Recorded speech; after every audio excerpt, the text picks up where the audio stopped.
गत वर्ष किछि शिखाई गला, किछि आमको भांगिला, किछि गढ़िला, हारिबार अर्थ बुझाई गला, आउ निजको भरोसा करिबार शिखाई गला। यार अर्थ कौन जानिच गाइस?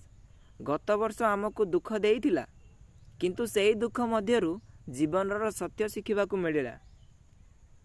जदि एई कथाटीए ए महत्वपूर्ण कथाटीए मु आपणक पाई बनैछि, जदि टिकिए भी भल लागे तेबे मो चैनल को सब्सक्राइब करिवे, और लाइक और शेयर और कमेंट करबा पाई भूलिबेनी।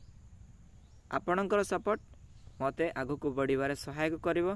गाइस मोर देह खराब थिला, फिर भी आपणक पाई ये महत्वपूर्ण कथाटीए मो मनरु आसिला, तेणु ए छोटिया वीडियोटीए बनाइछि मो पाई। तो निश्चय आपण जो माने भी देखुछंती प्लीज सब्सक्राइब करंतु, लाइक करंतु। एई भली महत्वपूर्ण कथा मो हृदयरु मु आपणको जणाइबा पाई चाहिली, सेति पाई ए छोटिया वीडियोटी आपणक पाई। Thank you.